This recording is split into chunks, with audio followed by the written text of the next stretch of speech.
नमस्कार दोस्तों, मैं हूं राहुल शर्मा और आज मेरे साथ हैं बॉलीवुड के जाने माने डायरेक्टर नागेश सर। सर, आपका बहुत बहुत स्वागत है बॉलीवुड लाइव हिंदी पर। सबसे पहले तो सर मैं ये जानना चाहूंगा कि जो आपका शो आने वाला है बालाजी एलटी पे, उसके बारे में उसको लेकर कितना एक्साइटेड हैं आप? क्योंकि हम लोगों ने आपकी फिल्में देखी हैं। अब जो कहानी, आप बहुत सारी चीजें होती हैं जो डायरेक्टर्स पर्दे पर उतार नहीं पाते हैं, लेकिन अब जो है वो एक महिला कॉमेडी रोल में हम लोग देखने जा रहे हैं, तो उसको लेकर कितना एक्साइटमेंट है? मैंने हमेशा यही कोशिश की कि मैं कुछ हर फिल्म के साथ कुछ अलग करूं, और ये एक यूनिक अपॉर्चुनिटी है क्योंकि ये फॉर्मेट ही अलग है जी। फिल्म का फॉर्मेट तो मैं काफ़ी अच्छी तरह से जानता हूं क्योंकि 20 साल से मैं फिल्में बना रहा हूं। पर ये जो वेब सीरीज हम कह रहे हैं, हमको खुद पता नहीं कि इसकी इवेंचुअली क्या मार्केट होगी, कौन से लोग देखेंगे। पर ये जो कहते हैं कि न्यू फ्रंटियर है, that's what it is right now, कि it's very exciting, unexplored space है। और मैंने कभी ऐसा सीरियलाइज्ड शो किया नहीं, क्योंकि नॉर्मली जब हम फिल्में बनाते हैं तो 1.5 घंटे की होती है या 2 घंटे की होती है, उसमें कहानी बताते हैं और देन यू आर डन। पर यहाँ पे week after week you have to do something different, so it's an exciting format. और आज के तारीख में वेब सीरीज में किसी ने रूल्स या बाउंड्रीज प्लेस नहीं की जी। सो एक डायरेक्टर को एक फ्रीडम है कि वो किस तरह से चीज लोगों के सामने पेश करना चाहिए। बिल्कुल बिल्कुल, क्योंकि टाइम का रेस्ट्रिक्शन नहीं है, कंटेंट रेस्ट्रिक्शन नहीं है, सो इट्स एन एक्साइटिंग। जैसे कि आपने बताया कि यहाँ पे जो है कंटेंट का रेस्ट्रिक्शन नहीं है, तो आप क्योंकि इतने लगातार सालों से फिल्म जो बिजनेस है उसमें है, तो फिल्मों की स्क्रिप्टिंग और इस शो की जब स्क्रिप्टिंग आपने करी, इसको फिल्माया जा रहा है, तो उसमें कितना डिफरेंस है और किस तरह की बदलाव या फिर फ्रीडम आपको महसूस हुई कि अच्छा ये तो अच्छा है, ये मेरे को अच्छा लग रहा है, इसमें और कुछ कह सकता हूँ? मैंने अपने फिल्म मेकिंग अप्रोच जो कहते हैं, वही सेम अप्रोच मैंने वेब सीरीज को लाया, फॉर द सिंपल रीजन कि अगर आप इस मीडियम को किसी और नजरिए से देखेंगे, so you start making compromises. वो एक सिनेमैटिक क्वालिटी जो है वो, उसको लेकर के मैं ये सीरीज बना रहा हूँ। पर मैं ये क्लियरली जानता हूँ कि लोग इसको शायद अपने कंप्यूटर पे देखेंगे, शायद फोन पे देखेंगे, so it's very hard to decide कि इसका एंड यूजर किस तरह से कौन है और किस तरह से उसको लेकर के परसीव करेगा या करेंगे। So I am it's a very interesting thing कि जब मैं शॉट्स लेता हूँ तो बार बार मैं ये सोचता हूँ कि हाँ, एक इनिशियल प्लान था नहीं, पर एक क्लोजअप ले लूँ, क्योंकि अगर इस छोटी सी मोबाइल पे लोग देखेंगे तो वो ट्रू इम्पैक्ट तो सिर्फ क्लोजअप पे आएगा। So these decisions are going on, but the approach is very cinematic. क्योंकि आप जो शो बना रहे हैं सर, वो एक आर्मी के ऊपर बेस्ड है, उसके ऊपर उसकी कहानी गढ़ी गई है। तो क्योंकि आर्मी का अपना एक रूल होता है, कुछ चीजें होती हैं, एक दायरा होता है, तो आपने इस स्क्रिप्ट में जो शो लेके आ रहे हैं उसमें किस हद तक उसको एक्सप्लोर करने की कोशिश की है और क्या नई चीजें हम लोग उसमें देखेंगे जो हमने अभी तक फिल्मों में जो देखा है उसके अलावा? एक चीज, जब मैं कोई फिल्म बनाता हूँ तो जितनी हो सके फिल्म मेकिंग फॉर्मेट में मैं उसको रियलिटी के साथ जोड़ता हूँ। हाँ, फिल्म में एंटरटेनिंग होनी चाहिए, उसमें ड्रामा चाहिए, सब कुछ जी। पर मुझे ये कभी महसूस नहीं हुआ कि फिल्म और रियलिटी को इतना अलग अलग रखो कि एक डिफरेंट रियलिटी क्रिएट करें। I don't do that. तो सेम वे अगर मैं army, in this case special forces के बारे में डील कर रहा हूँ, तो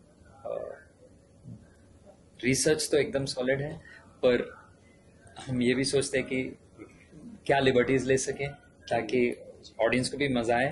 पर कभी भी ये नहीं सोचा कि हाँ, मैं जानता हूँ कि एक्चुअल रिसर्च बता रहा है कि इस तरह से होता है, पर मैं उसको कम्प्लीटली डिसरिगार्ड करके कुछ और करता हूँ।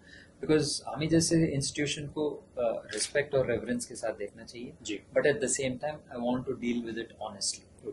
सो दैट्स हम लोगों ने जब ट्रेलर देखा सर, उसका ऑडियंस में बहुत अच्छा रिस्पॉन्स है, सब लोग पसंद कर रहे हैं।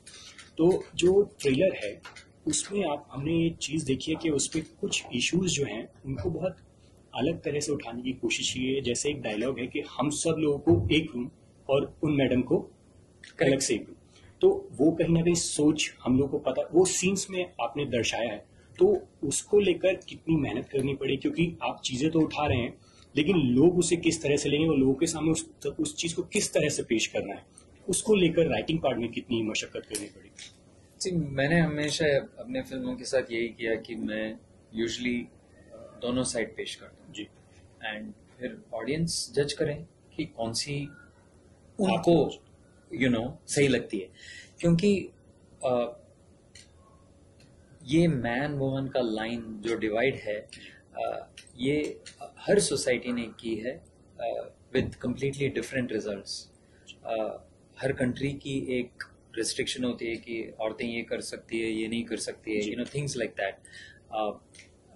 इंडिया एक ऐसी देश है जहाँ वो बहुत सारे जो रेस्ट्रिक्शंस थे हम तोड़ते आ रहे हैं, एंड ये भी एक बिग स्टेप है जी।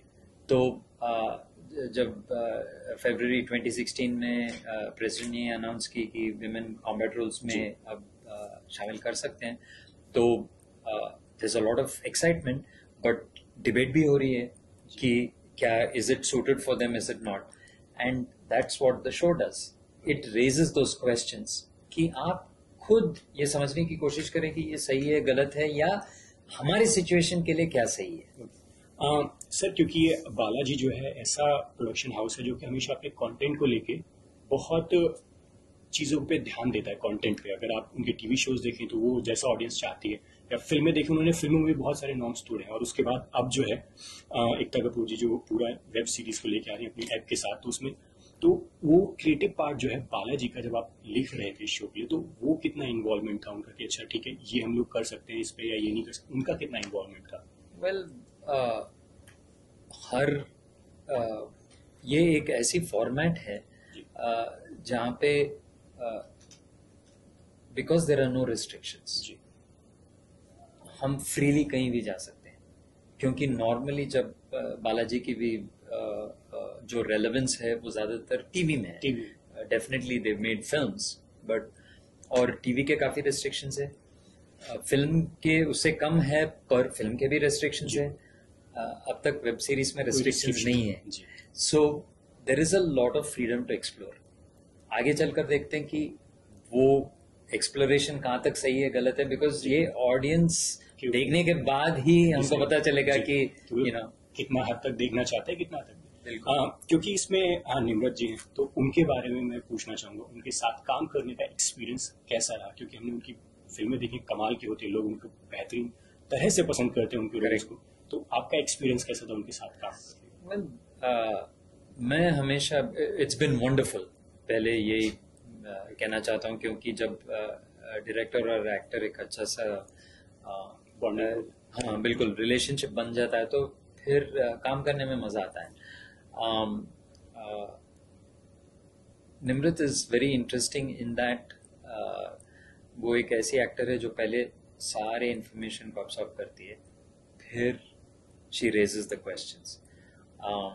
तो मैं एक निम्रत को हमेशा ये याद दिलाता हूँ कि there is a very worried face Nimrat की। जब वो सुन रही है या कुछ ऑब्जर्व कर रही है, तो ये समझ में नहीं आता कि इसको पसंद है या पसंद नहीं है। I don't know what her reaction is, she just has a worried face that she keeps thinking, फिर she comes with her suggestions. तो फाइनली व्हेन दैट जो कहते हैं इंग्लिश में, when the ice was broken, I said to stop giving this worried face because I don't even know if you're liking this or not liking this. So, see, actors like Nimrat, strong ideas लेकर आते हैं, and you make it a collaborative effort. पर मैं at the end of the day, it's a director's medium. तो eventually मुझे whole series पे ध्यान देना पड़ता है, not just an actor's performance. So far it's been wonderful working with her because she's a terrific actress and she brings a lot to the table. एक question मैं आपसे और पूछना चाहूँगा सर, क्योंकि अभी लगातार कुछ दिनों से हमने बहुत सारा सेंसर बोर्ड का और फिल्म मेकर्स का बीच में आपस में कुछ रस्साकसी कह सकते हो, वो देखे कि ये सीन जाना है या नहीं जाना है। बहुत सारी अपने अपने लोग व्यूज दे रहे हैं। आपको क्या लगता है जिस तरह से जो है सेंसर बोर्ड चीज़ों को कंट्रोल करने की कोशिश कर रहा है या फिर जिन चीज़ों को मना कर रहा है, आपको किस हद तक वो सही लगता है? आपका क्या व्यूज है इसमें? ये सवाल तो जर्नलिस्ट मुझे 20 साल से पूछ रहे हैं, एंड अगर मैं अभी और 20-25 साल फिल्में बनाऊंगा तो आई एम श्योर ये सवाल बार बार उठेगी। ये लड़ाई तो चलता ही रहेगा। It's an ongoing battle world wide. India is not unique in that respect. हर सोसाइटी अपने एक set of norms and rules and regulations लेकर आती है, and as an artist art is good when it has no boundaries, पर for art to flourish in a society boundaries तो होंगी, and मेरे बाउंड्रीज अलग होंगी, आपके बाउंड्रीज अलग होंगी, सेंसर बोर्ड के मेंबर्स जो बैठ के देखते हैं उनके बाउंड्रीज अलग होंगे। मैंने हमेशा ये कहा कि सेंसर बोर्ड को एक क्लियर सेट ऑफ रूल्स होना चाहिए जो मेंबर्स भी समझे और फिल्म मेकर्स भी समझे, बस इतना है। उसके बाद we have to find a common ground. ऐसा नहीं कि एब्सोल्यूट सर्टेनिटी के साथ आप बोलोगे कि ये निकाल दो, बिकॉज वो पर्सनल चॉइसेस होते हैं, and that's not right. Okay sir, एक चीज़ और हम लोगों ने देखी है कि पिछले कुछ दिनों में जो है अचानक से जो वेब मीडिया है वो बहुत कहेंगे कि अपने उफान पर आया, जहाँ पे लोग नई नई चीज़ें एक्सप्लोर कर रहे हैं। तो जो फिल्म मेकर्स हैं जिनको मेन स्ट्रीम फिल्मों में चांस नहीं मिल पा रहे, तो उनके लिए ये जो वेब मीडियम है आपके हिसाब से, क्योंकि आप इतने बताया इतने लगातार सालों से आप फिल्मों में हैं, तो उनके लिए ये कितना बेहतरीन मौका है और उसको वो किस तरह से यूज कर सकते हैं? अभी इंडिया में ये अभी शुरू हुआ है कि ये मीडियम को हम एक्सप्लोर कर रहे हैं। वेस्ट ज्यादातर यूएस में मेरे ख्याल से सारे बड़े फिल्म मेकर्स ऑलरेडी इसमें घुस चुके हैं जी। बड़े एक्टर्स भी आ गए ये मीडियम में। सो वो जो इनिशियली रेस्ट्रिक्शन था कि हम सिर्फ बड़े पर्दे पे काम करेंगे, हम सिर्फ फिल्म्स बनाएंगे, वो ऑलरेडी मिट चुका है जी। वो लाइन मिट चुका है। इंडिया में तो अभी शुरुआत है। अगर इसका रिस्पॉन्स सही रहा एंड यूजर के तौर पे, और वो हमको सिर्फ अगले 2-3 साल में पता चलेगा कि कितने लोग हैं, सब्सक्रिप्शन कितना है, कौन देख रहा है, ये अभी हम समझने की कोशिश कर रहे हैं।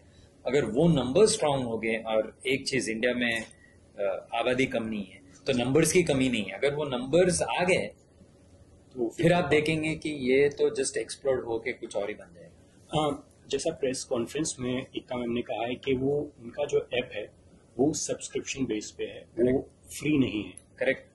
और उसका रीजन भी है क्योंकि आप इस तरह के शोज लेके आ रहे हैं, वो क्वालिटी कंटेंट है। हमने अब तक जो बाकी शोज देखे हैं वो ज्यादातर या तो कॉमेडी रहते हैं या फिर एक्सोटिक की तरफ ज्यादा पड़ जाते हैं ताकि ऑडियंस को वो करते हैं। लेकिन यहाँ पे हम लोग को हर सेट का एक शो मिल रहा है कि आपको कॉमेडी देखना है, पारिवारिक देखना है, या फिर जैसा आपका शो है द टेस्ट केस, तो हर तरह का शो है। तो इसको लेकर आपको कितनी उम्मीद है कि लोग जो है सब्सक्रिप्शन पे आएंगे? क्योंकि अभी तक हम लोगों ने इंडिया में वो मॉडल नहीं देखा है। लोग एड वाले मॉडल पे हैं कि अपने वीडियोस में एड करते हैं उससे। तो आपको ये कितना? We don't know. जैसे कभी भी मार्केट में नई न्यू टेक्नोलॉजी आती है,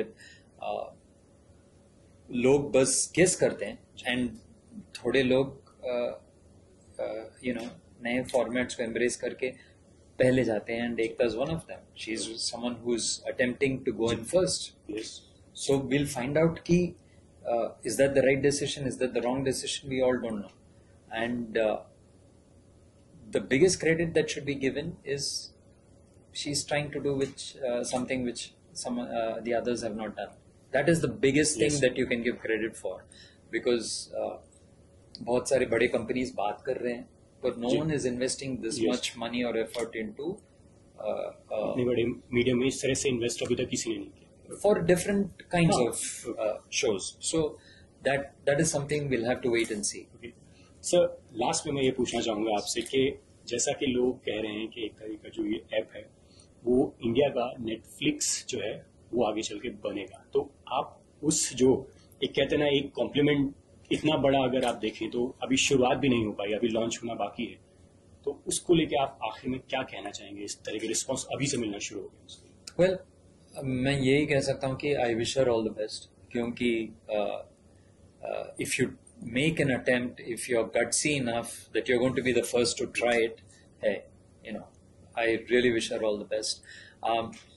बाकी जो एक्चुअली जो होगा, जी. अगर वो हम पहले देख पाते तो हम we would have all been different people. So right now एक एक्साइटिंग टाइम है जी. क्योंकि सब जो कहते हैं कैसीनो में प्लेस योर बेट्स, तो सब बेट्स प्लेस कर रहे हैं कि मैं इस पे बेट कर रहा हूँ, मैं उस पे बेट कर रहा हूँ. लेट्स सी आगे चलकर ये क्या होता है, ये वेगस बन जाता है या फिर कुछ और. ओके सर, आखिर में मैं यही कहना चाहूँगा कि हमें बहुत उम्मीद है आपके शो से, और हमें इस तरह का पूरा विश्वास है कि लोग इस शो को और इस ऐप को बहुत पसंद करेंगे, क्योंकि इसका कंटेंट, इसका मार्केटिंग, जो कहते हैं ना कि कंटेंट है तो आपको सब लोग पसंद करेंगे.